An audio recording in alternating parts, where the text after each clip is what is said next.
설교 제목이 앞을 보시면 뭐라고 되어 있죠? 네, 헬레니즘과 기독교. 네, 그냥 넘기기 쉬운 그런 부분이지만 오늘 이 사도행전의 내용이 굉장히 중요한 그런 어떤 전환점을 얘기하고 있습니다. 자, 우리가 바울의 지금 몇 차 전도 여행을 이제 시작하는 거죠? 1차가 끝나고 2차 바울의 선교 여행이 이제 시작되는 부분입니다. 어, 이 부분을 여러분이 성경에서 읽으시거나 또 설교를 들으시거나 성경 공부를 하실 때는 반드시 지도를 함께 보셔야 돼요. 지도가 굉장히 중요합니다. 예, 그리고 좀 여유가 되시는 분들은 그 요즘 유튜브에 좋은 그 성지순례 방송들이 아주 많아요. 보시면 실제로 지금 사도행전에서 얘기한 이 지역들이 오늘날도 그 유적들이 그대로 남아 있고 그렇게 화면으로 한번 보시면 본문을 이해하는데 훨씬 더 많은 도움이 됩니다. 자, 지도를 제가 잠깐 보여드릴게요. 여기 좀 복잡해 보이지만, 자, 지도를 보실 때 이제 구별하실 게 뭐냐면 그 지방 이름과 도시 이름을 잘 구별하셔야 돼요. 그래야지 이해가 잘 됩니다. 이게 지방인지 도시인지. 그래서 여기 화면에 보이시는 것이 이제 거의 대부분이 지금 오른쪽 아래에 보면 그 수리아라고 되어 있죠. 그 부근에 이제 이스라엘 더 내려가면 이스라엘이 있고 지금 대부분 보이는 화면은 지금의 터키입니다. 여러분 아시겠죠? 터키. 터키를 그 당시에는 터키 지역을 에시아 마이너, 그러니까 소아시아라고 불렀어요. 성경에서 소아시아라고 부르면 터키 지역이다 이렇게 아시면 됩니다. 자, 그래서 수리아 지방에 바울과 신라가 어디서 출발을 했습니까? 여기 안디옥에서 출발을 해서 이 수리아 지방, 이스라엘의 북쪽이죠. 지금의 시리아입니다. 여기 있는 교회들을 방문을 합니다. 자, 방문하면서 교회들을 격려하는 거죠. 세워진 지 몇 년 안 되는 그런 오래된 교회들이 아닙니다. 어린 교회들인데 바울과 신라가 방문을 해서 격려했으니까 얼마나 큰 위로가 되겠습니까? 특히 그 당시는 핍박이 많았잖아요. 이제 막 태동하기 시작한 교회들이니까 얼마나 어려움이 많았겠습니까? 근데 바울이 직접 와서 격려하니까 정말 많은 위로가 되었을 것입니다. 네. 자, 그렇게 바울과 신라 일행이 화살표를 따라가면서 쭉 이렇게 갑니다. 화살표를 쭉 보면 이제 더베로 가고 또 이렇게 쭉 올라가서 바울이 1차 전도 여행 때 방문해서 교회를 세웠던 그 지역을 다시 지금 찾아가고 있습니다. 그리고 루스드라라는 곳을 갔을 때 거기서 디모데라는 젊은이를 만나요. 여러분 디모데 잘 아시잖아요. 디모데 전후서도 있고, 예, 디모데. 오늘날 이제 디모데라는 이름이 사실 이제 많이 쓰이는 그 이름이죠. 근데 원래 원조가 여기 있습니다. 이 디모데. 근데 디모데는 특이한 사람이었어요. 어머니가 어느 출신이죠? 어머니가 유대인이고, 예, 아버지는 헬라인이에요. 예. 자, 근데 헬라란 단어를 좀 짚고 넘어가야 됩니다. 헬라란 단어가 그 도대체 헬라는 뭐고 그리스는 뭔가 네, 같은 말입니다. 헬라라는 말은 이제 그 그리스어를 그대로 발음대로 읽으면 이제 자기네 나라를 이제 그 나는 발음이 이제 이렇게 마치 한국 사람들은 한국이라고 있지 누가 코리아라고 하지 않잖아요. 한국과 코리아의 차이예요. 헬라하고 그리스는 같은 이름입니다. 그리스는 이제 로마인들이 그리스를 부를 때 그리스라고 불렀고 헬라인들은 자기네 나라를 헬라라고 불렀습니다. 물론 발음이 조금 다르긴 하지만 자 여기 이제 화면에 제가 설명을 해놨고요. 그러니까 헬라인이라 그랬죠. 아버지가 헬라인입니다. 그러니까 디모데는 자연스럽게 유대인의 문화를 알았을 거고 헬라인의 그 그리스 문화도 알았겠죠. 그렇죠? 그러면서 크리스찬이 됐습니다. 그러니까 이 사람은 뭐 언어로 보나 문화로 보나 이 유대인과 헬라인을 잘 연결할 수 있는 그런 사람이에요. 그렇죠? 그러니까 앞으로 헬라인을 전도하고 선교하는데 디모데가 도움이 많이 될까요? 굉장히 도움이 되는 겁니다. 바울 팀에게 있어서 바울도 헬라어를 하긴 했지만 바울은 유대인이잖아요. 근데 디모데로 말미암아 헬라인한테 다가가기가 훨씬 쉬워진 겁니다. 우리도 그렇잖아요. 우리 자녀들은 한국 문화도 익숙하고 캐나다 이쪽 문화도 익숙하니까 어떻습니까? 이제 자녀들이 훨씬 이제 우리 부모 세대보다는 이쪽 그 현지에 적응을 잘하고 중간 어떤 그 다리 역할을 잘할 수가 있죠. 네.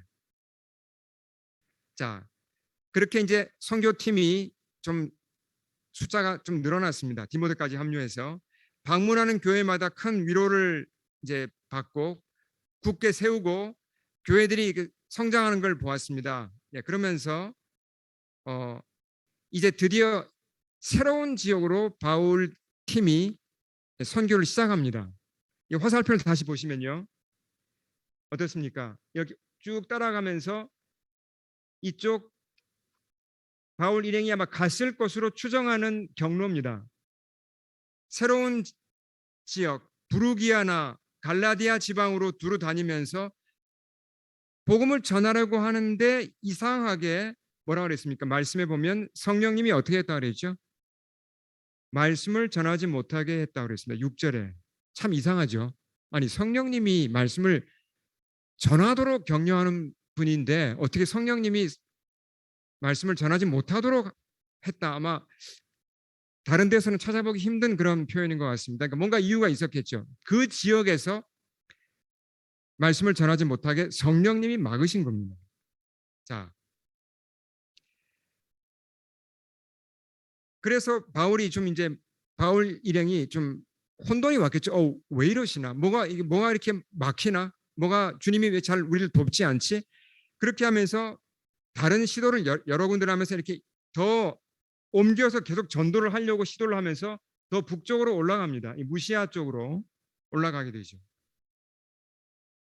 그래서 7절도 똑같은 얘기가 나와요. 다른 지역으로 옮겼습니다. 무시아 앞에 이르러서 비두니아로 가고자 하는데 비두니아는 북쪽입니다. 지금의 흑해, 블랙시 아시죠? 흑해 연안이 지금의 그 당시 비두니아로 불렀습니다. 또 예수의 영이 허락하지 않았다 그랬습니다. 예수의 영도 결국은 성령님이죠. 성령님이 계속 막으시는 거예요. 그러니까 선교팀이 이제 방향을 바꾸어서 어디로 내려왔습니까? 여기 지도를 보시면 드로아라는 곳에 지금의 터키의 거의 서쪽 끝에 해당되는 이 드로아라는 항구로 내려왔습니다. 자, 이 드로아라는 항구에서 배를 타면 그리스로 건너가요. 터키와 그리스를 연결하는 그런 항구죠. 네, 중간에 있는 바다 이름이 뭡니까? 여러분 기억나세요? 지리 시간에 배우신 분 아마 기억나실 텐데 터키하고 그리스 사이에 있는 바다 이름 여기 써 있습니다. 잘 보시면 네, 작아서 색깔이 잘 안 보이네요. 에게해죠. 에게안시라고 에게해라고 부르죠. 기억나시죠? 옛날에 배우신 것들이. 네. 자, 어쨌든 그 터키와 그리스를 연결하는 배가 출발하는 곳이 드로아라는 항구다. 지금 바울 팀이 거기까지 간 겁니다. 자, 잠깐 더 지도를 보시면요. 왜냐하면 지도가 워낙 중요하기 때문에 그리스 지방을 보시면 그리스 북부를 뭐라고 불렀습니까? 그 당시는 이 전체가 지금 그리스인데 그리스 북부를 마게도냐라고 불렀습니다. 남부를 아가야라고 불렀죠. 성경에 그렇게 이름이 되어 있습니다. 북부와 남부 둘 다 지금의 그리스를 얘기하죠. 드로아에 잠시 머무는 동안에 바울이 특별한 경험을 해요. 우리 9절은 같이 한번 읽어보겠습니다. 9절 시작. 밤에 환상이 바울에게 보이니 마게도냐 사람 하나가 서서 그에게 청하여 이르되 마게도냐로 건너와서 우리를 도우라 하거늘. 자, 마게도냐가 어느 지역이라고요? 기억나세요? 터키입니까? 그리스입니까? 그리스의 남쪽인가요? 북쪽인가요? 북쪽입니다. 그리스 북쪽에 있는 그쪽 지방 출신의 사람 하나가 나타나서 바울 팀에게 선교팀에게 건너와서 우리를 도와주세요 라는 환상이 바울에게 보인 겁니다. 자, 그러니까 바울이 이제 답이 나온 거죠. 왜 성령님이 우리를 막으셨는가? 그 자기가 본 환상을 팀 멤버들에게 실라와 또 디모데 그리고 아마 누가도 같이 있었을 겁니다. 이렇게 팀 멤버들에게 같이 나누고 함께 의논하고 기도하면서 결론을 내린 거죠. 어떤 결론을 내렸습니까? 10절 보시면 제가 읽겠습니다. 바울이 그 환상을 보았을 때 우리가 곧 마게도냐로 떠나기를 힘쓰니 이는 하나님이 저 사람들에게 복음을 전하라고 우리를 부르신 줄로 인정함이로라. 하나님의 뜻이 지금 이 소아시아가 아니고 터키 지방 여기가 아니고 저 그리스 쪽으로 건너가서 마게도냐로 가서 복음을 전하는 것이 성령님의 뜻이구나. 이걸 깨닫고 그쪽으로 가기로 이제 결정을 한 거죠. 소아시아 지방에 복음이 이미 다 전해졌나요? 이제 전할 것이 없나요? 아닙니다. 아직 큰 도시 중에 복음이 전해지지 않은 곳이 꽤 많이 남아 있어요. 중요한 소아시아에서 가장 중요한 도시 아직 복음이 전해지지 않은 데가 어디죠? 보시면 에베소라는 데가 있습니다. 여기 보시면 에베소, 여기 유명한 에베소서의 그 에베소죠. 바울이 아직 여기에 복음을 전하지 않았습니다. 근데 성령님의 계획은 뭡니까? 우선 먼저 그리스로 가서 복음을 전해라. 에베소는 바울이 언제 복음을 전하죠? 3차 선교 여행 때 복음을 전합니다. 그러니까 무조건 아시아를 뭐 피해서 유럽으로 가라 이런 얘기는 전혀 아니고요. 성령님이 정하신 어떤 순서가 있다는 겁니다. 그 시간 테이블에 맞게 움직여서 복음을 전하라고 알려주신 거죠. 이렇게 해서 이제 드디어 복음이 아시아를 넘어서 유럽으로 가게 됩니다. 자, 여기서 우리가 하나 이제 생각해 볼 수 있는 게 있죠. 자, 성령님이 막으시고 또 바울 팀의 방향을 이렇게 바꿔주신 걸 이렇게 봅니다. 근데 복음 전파하는 거 참 중요한 거잖아요. 우리가 복음 전하고 교회를 개척하고 교회를 또 세우고 우리 또 새로운 사람들을 양육하고 정말 이건 귀한 사역입니다. 근데 자, 바울의 지금 이 바울 선교팀의 예를 보면 어떤 실수를 하기 쉽다는 걸 우리가 알 수 있습니까? 이게 사역하고 선교하고 이게 중요한데 이 좋은 일인데 이걸 너무 지나치게 열심히 해도 문제가 될 수 있다는 거예요. 예. 그런 예들이 있습니까, 혹시? 전도하고 선교하고 사역하는 것을 너무 지나치게 열심히 해가지고 이게 문제가 되는 수도 있습니까? 있습니다. 교회사를 보면요, 역사를 보면 이 크리스찬들이 주님이 맡기신 일을 게을러서 하지 않아서도 문제가 된 적이 있어요. 너무 나태해져가지고 그렇게 문제에 빠진 적도 있습니다. 근데 반대의 경우 뭐라고요?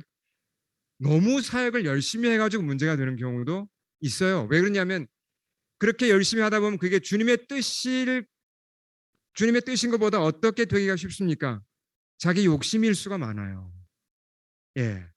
그래서 우리가 이제 모르겠습니다. 이 가운데 정말 너무 열심히 해서 이렇게 문제가 되시는 분들이 생길 수도 있기 때문에 우리가 이제 자신을 돌아봐야 됩니다. 가정이 있습니다. 우리에게는 가정에서 가정의 일들이 있죠. 아이들도 돌보고 뭐 가정 얼마나 가사도 해야 되고 얼마나 가정에 많은 시간을 우리가 바쳐야 됩니까? 그렇죠? 가정에서 직장이 있습니다. 또 우리 자녀 세대는 학교가 있죠. 직장과 학교, 그리고 가정, 그리고 교회가 있습니다. 이 세 가지의 균형이 잡혀야 돼요. 이 균형을 잘 잡는 게 굉장히 중요합니다. 이게 균형이 깨어지면 문제가 돼요. 어떤 분들은 굉장히 열심히 교회에서 봉사하고 섬기고 사역합니다. 근데 그걸 균형을 잘못 잡아서 가정에 문제가 생길 수 있어요. 예, 아이들 눈높이를 잘 못 맞추다가 아이들이 왜 우리 엄마 아빠는 나랑은 시간을 잘 안 보내는데 교회에서는 저렇게 열심히 시간을 많이 보내지? 이렇게 될 수가 있는 겁니다. 직장에 너무 매여버리면 어떻게 됩니까? 일 중독이 되죠. 균형이 깨어지는 겁니다. 가정도 소홀해지고 교회도 소홀해지고 가정과 교회와 직장 또는 학교의 균형을 잡는 것이 굉장히 중요한 우리가 늘 챙겨야 될 문제예요. 그렇지 않으면 문제가 생길 수 있다는 거죠. 그래서 우리가 성령님께 의지하고 성령님을 따라가는데 성령님보다 앞서가지 않는 게 중요한 거죠. 바울 팀도 어떻습니까? 결국은 성령님을 따라간 거죠. 성령님만 잘 따라가면 균형을 잡을 수 있습니다. 자, 이제 드디어 선교팀이 이 드로아에서 배를 탔습니다. 예, 드로아 여기 보이시죠? 여기 화살표로 표시된 항구 서쪽 끝에 있습니다. 그래서 사모드라게라는 그 섬을 거쳐서 네아폴리라는 그 이제 마게도니아에 있는 그 이제 항구 도시로 가는 이제 직행 그 선편을 이용한 거죠. 배를 타고 마게도니아에 도착했습니다. 그 항구로부터 약 16km를 걸어 들어가면 거기 있는 도시가 바로 빌립보예요. 예, 빌립보. 예, 여기 다시 지도를 보시면 여기 항구에 도착해서 살짝 올라가면 빌립보라는 곳이 여기 있습니다. 자, 그때 이제 그 상황을 어떻게 기록했는지 12절을 보시면서 12절 우리 같이 한번 크게 한번 읽겠습니다. 시작. 거기서 빌립보에 이르니 이는 마게도니아 지방의 첫 성이요 또 로마의 식민지라 이 성에서 수일을 유하다가. 자, 빌립보가 어떤 도시라고요?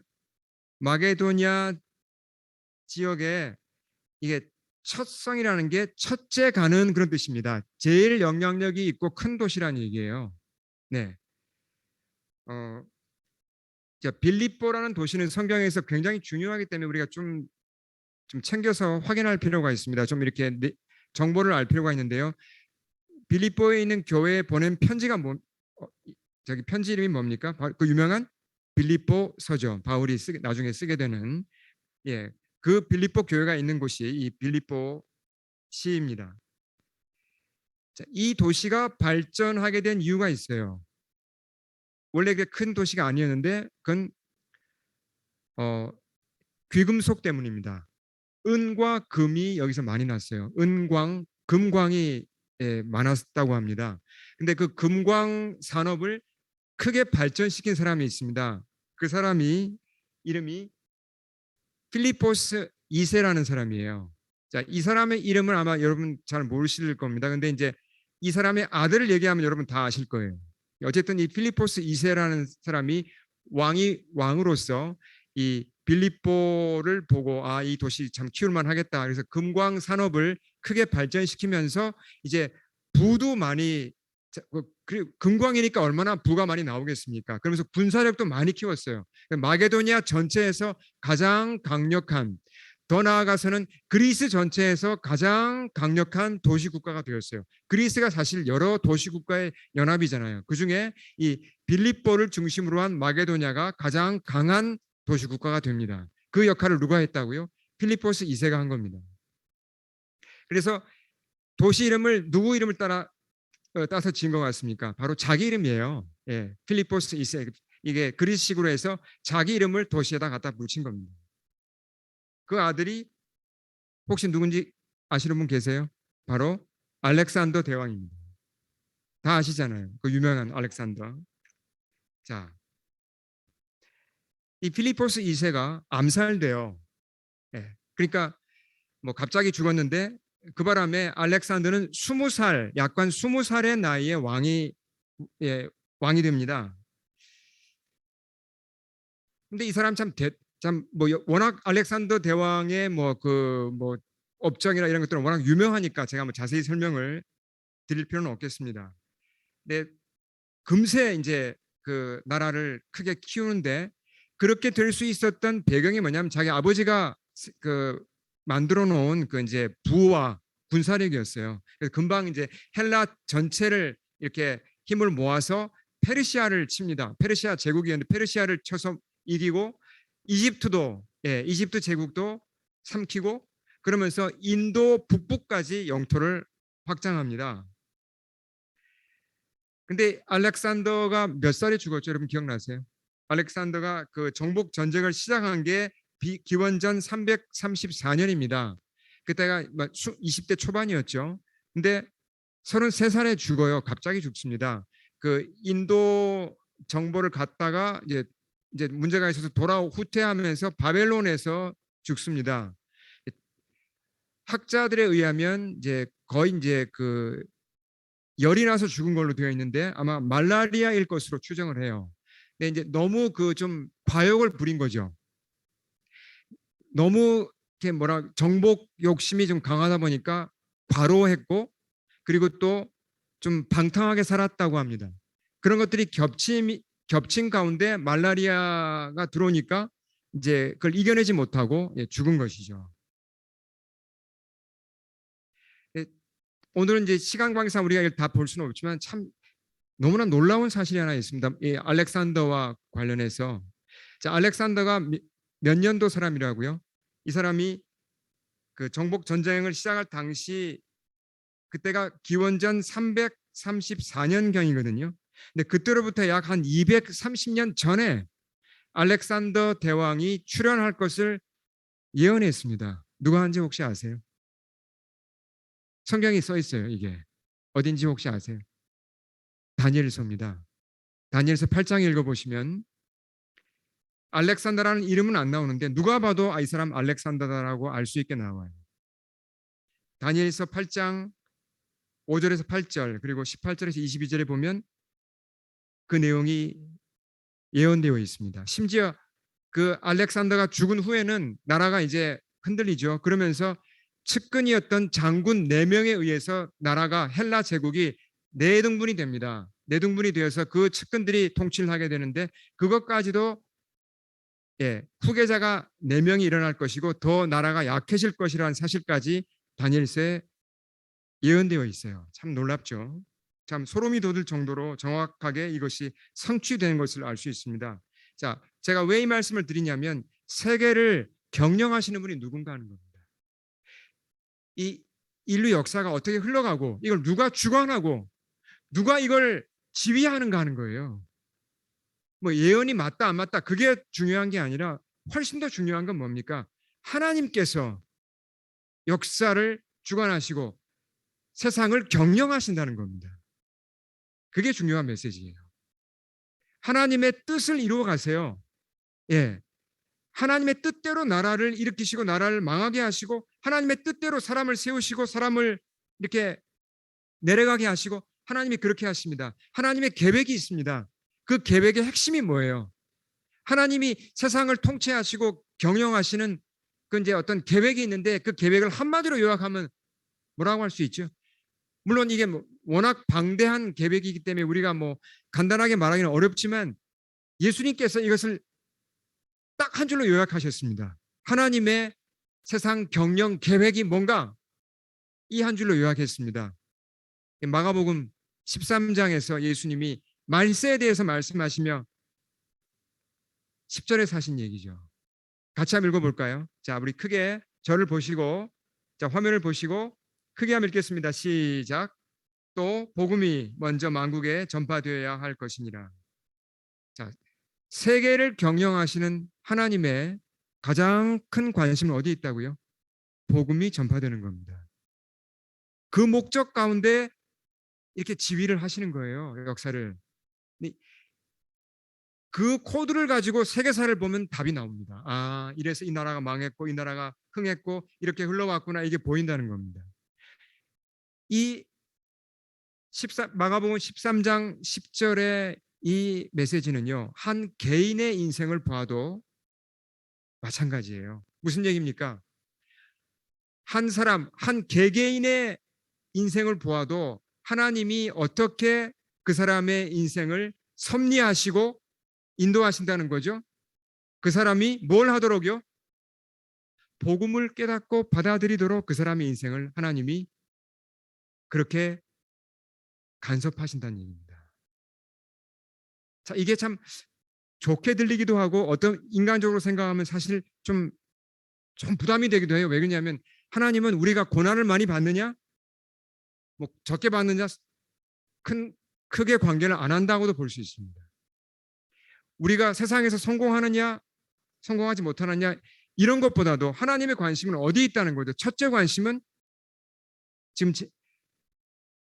저 아이가 저 사람이 어떻게 하면 복음을 깨달을까? 어떻게 하면 복음을 받아들일까?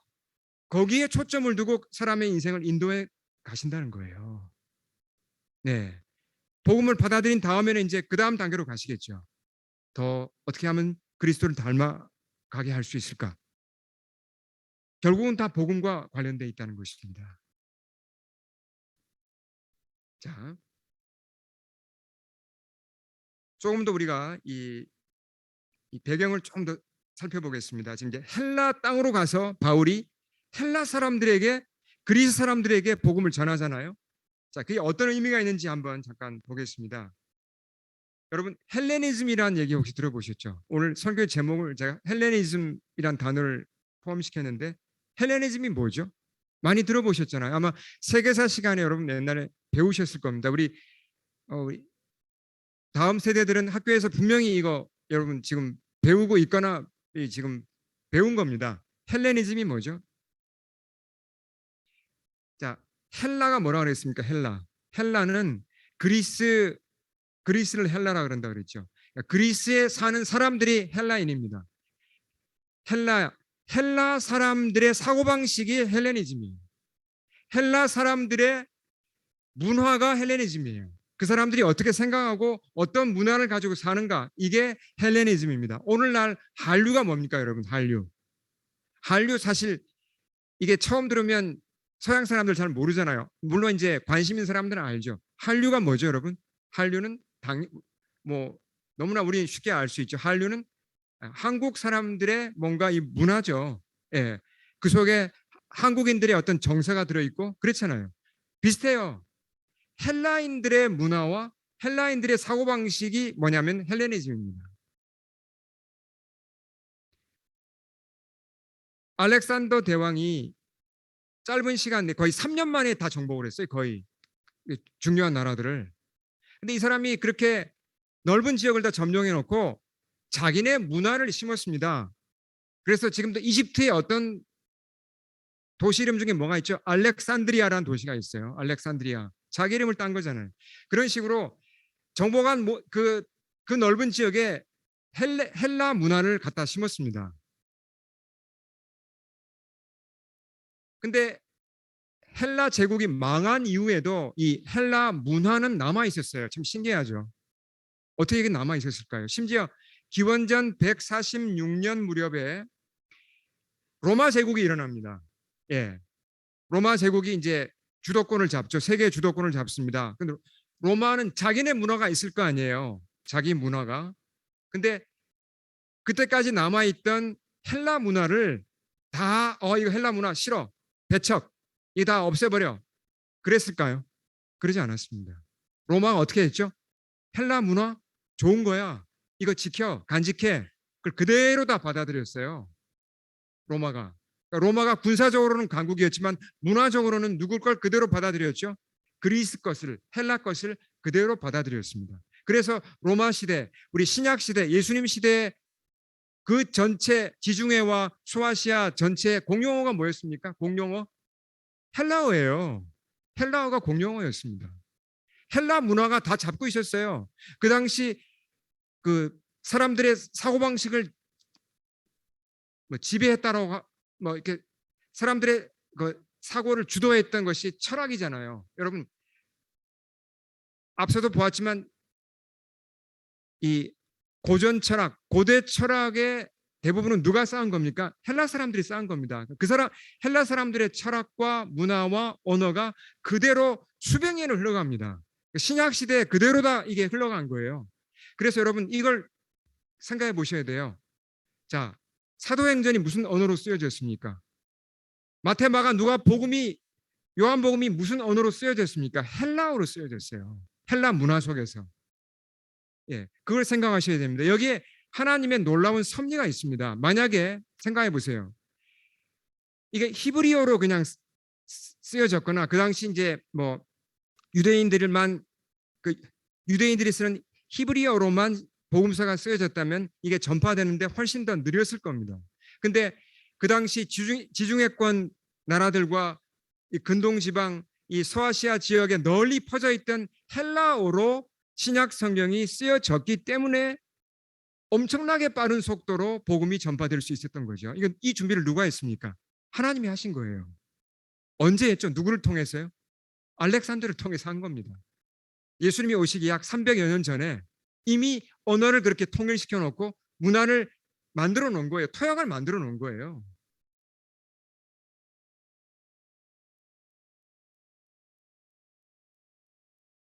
자, 그래서 우리가 그 유명한 헬라 철학자, 여기 있는 이 세 명의 철학자 소크라테스, 플라톤, 아리스토텔레스가 여러분 다 아시잖아요. 어디 출신이에요? 다 헬라 출신이에요. 이것만 봐도 이 헬라 문화가 얼마나 강한가, 헬레니즘이 얼마나 강한가를 알 수 있고, 뭐 오늘날 여러분, 자, 이 부분을 잘 들으셔야 됩니다. 저를 보시기 바랍니다. 오늘날 서구 문화에 이 지금 유럽과 이쪽 그 북미 서구 문화에 헬레니즘이 남아 있을까요? 아니면 다 사라졌을까요? 엄청나게 많이 남아 있습니다. 많이 남아 있어요. 자, 헬레니즘의 가장 중요한 것 중에 하나가 뭐냐면 사람이 중심이라는 사상입니다. 사람이 중심이다. 네. 그러니까 오늘날 이 서구 사회에서 개인주의가 뿌리가 어디서 온 겁니까? 그러니까 개인주의의 뿌리가 사실은 헬레니즘에서 온 거예요. 근데 성경은 뭐라고 가르칩니까? 사람이 중심입니까? 하나님이 중심입니까? 성경적인 사고방식 가치관으로 따지면 사람도 중요합니다. 그러나 사람이 중심이 아니라 누가 중심이죠? 하나님이 중심이세요. 하나님을 중심으로 사람이 따라가야 되는 거죠. 근데 헬레니즘은 사람이 중심이에요. 그러니까 헬레니즘과 이 성경은 기독교는 충돌할 수밖에 없습니다.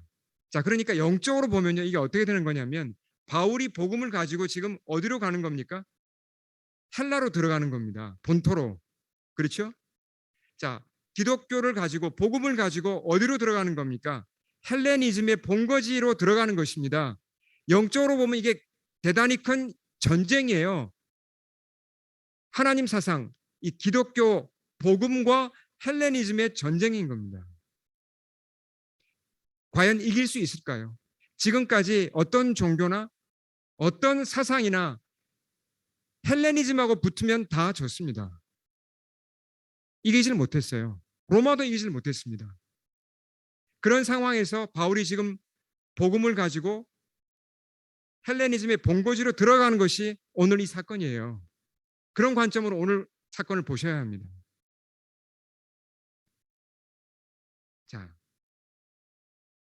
자, 어떻게 바울이 이 영적 전쟁을 하는지 한번 이제 그곳에서 일어난 일을 자세히 보겠습니다. 자, 12절, 13절 빌립보에서 일어난 사건입니다. 우리 같이 크게 한번 읽겠습니다. 시작. 이 성에서 수일을 유하다가 안식일에 우리가 기도할 곳이 있을까 하여 문 밖 강가에 나가 거기 앉아서 모인 여자들에게 말하는데, 여러분 잘 생각해 보세요. 지금 누가 지금 이 마게도냐 빌립보로 가라고 그랬습니까? 직접 환상까지 보여주시면서 성령님이 가라고 했습니다. 아니, 성령님이 그렇게까지 가라고 했으면 뭔가 큰 사역이 일어나야 될 거 아니에요? 뭔가 좀 준비가 되어 있고 대단히 큰 일이 일어나야 될 것 같은데 가보니까 아무것도 없어요. 자, 보세요. 바울 선교팀이 지금 뭐 했습니까? 며칠 동안 아무것도 못했어요. 뭔가 이렇게 전혀 뭔가 이렇게 꼬투리가 안 보였다는 겁니다. 복음을 전할. 보니까 준비가 된 것 같지도 않고, 성령님이 이상하다. 성령님이 분명히 가라고 했는데 와보니까 이건 뭐지? 뭐 이렇게 준비가 안 됐고 사람들이 왜 이렇게 다 닫혀 있지? 지금 이런 상황입니다. 그러다가 안식일이 되었습니다. 자, 성 밖으로 나갔어요. 성 안에서는 안 되고 밖으로 나가보니까 여자분들이 몇 분 모여 계세요. 이분들은 유대인한테 아마 좀 영향을 받아가지고 하나님은 좀 알게 됐어요. 이 사람 유대인들은 아닙니다. 그렇지만 하나님을 알게 된 이 여자분들이 안식일에 성 밖에서 조용히 모여서 뭔가 이렇게 기도하고자 모인 거예요. 그 당시 아시겠지만 여성들의 지위는 그렇게 높지 않았습니다. 빌립보에서 교회를 시작한다면 여자분들 몇 분 데리고 교회를 시작한다. 이거 굉장히 비전이 없는 겁니다. 그 당시 개념으로 보면요. 오늘날은 반대죠. 오늘날은 교회를 시작하려면 우리 여성분들을 데리고 시작해야 교회가 제대로 일어납니다. 오늘날은. 예. 대부분 열심히 있고 성숙하신 분들이 많죠. 근데 바울 당시는 그렇지 않았어요. 그러니까 바울도 속으로 답답했겠죠. 이건 뭐냐? 겨우 뭐 이렇게 기도하는 분들이 여성분들 몇 분 모여 있고 이건 뭐지? 굉장히 실망하고 돌아설 수 있는 그런 상황이었습니다. 그러나 바울이 그러지 않았죠. 바울이 그 여성분들에게 어떻게 했습니까? 14절을 보시면 자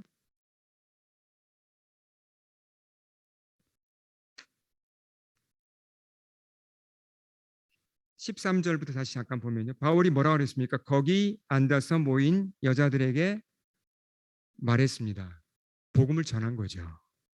예, 복음을 전했습니다. 그러니까 참 성령님이 가라고 해서 시작한 뭔가 큰 일이 일어날 것 같은 그런 상황인데 아니었잖아요. 근데 바울은 겸손히 작은 일부터 한 겁니다. 예, 그렇게 한 사람에게 복음을 전한 겁니다. 그 중에 딱 한 분에게 하나님이 마음을 만지셨어요. 마음을 열어주었습니다. 그분의 이름이 뭡니까? 바로 루디아였죠. 예, 루디아란 분이 이분이 어, 어떤 일을 한다 그랬죠? 보면 예, 자색 옷감 장수죠.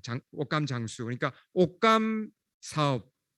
이 붉은색 계통의 옷감 사업은 그 당시에 상당히 고가였다고 합니다. 뭐 명품까지는 아니더라도 고가였으니까 뭔가 그래도 좀 재력이 어느 정도 있는 그런 사업을 한 사람인 것 같아요. 이 루디아가 뭔가 이렇게 마음이 열렸고 복음을 들었습니다.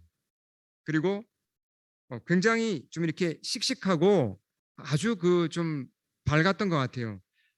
복음을 깨닫자마자 곧바로 뭘 요청했습니까? 저 세례 받겠습니다. 베프티즘 받겠다고 합니다. 그렇게 해서 자기뿐만 아니라 가족이 아마 이제 그 엄마나 이제 엄마였으니까 자녀들이 있었겠죠. 아니면 어쨌든 루디아가 가장이었던 것 같아요. 그러니까 가장이 주를 영접하니까 그 가족은 금방 설득이 되어서 함께 이렇게 베프티즘을 받고 그리스도를 영접합니다. 그리고 더 나아가서 어떻게 했죠? 루디아가 어떤 제안을 합니까? 바울의 그 선교팀에게 우리 집을 오픈하겠다고. 사실 지금 우리가 아는 이름만 4명입니다. 선교팀이 뭐 숫자가 그렇게 크지는 않지만 이렇게 처음 보는 사람 그 남자 4명에게 집을 오픈해주고 숙식을 다 하게 해주고 그렇게 선교할 수 있도록 서포트 해주겠다고 하는 그게 그렇게 쉬운 건 아닙니다. 근데 그렇게 집을 오픈해서 전적으로 서포트 하겠다고 하고 선교 마음껏 하시라고 그렇게 헌신적으로 이제 바울에게 자원해서 그렇게 얘기한 걸 볼 수 있습니다. 자, 빌립보 이 중요한 도시죠. 그리고 전체로 볼 때는 이 헬라의 지금 본거지입니다. 헬라 땅에서 첫 교회, 빌립보에서의 첫 교회 어디서 시작된 거죠? 바로 루디아의 집에서 시작된 거예요. 이 집이 교회 시작점입니다.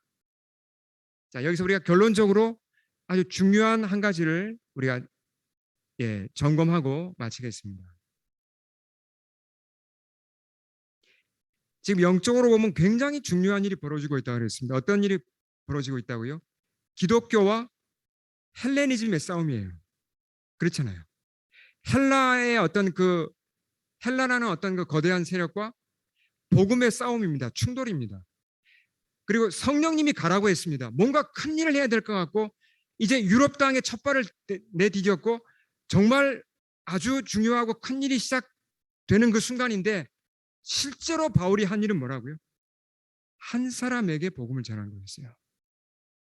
그것도 여성에게. 루디아라는 한 여성이 복음을 받아들인 겁니다. 어떻게 보면 좀 시시해 보일 수 있고 이건 뭐 왜 이렇게 좀 뭔가 좀 이렇게 규모가 작아? 이렇게 생각할 수도 있지만 그게 아니라는 겁니다.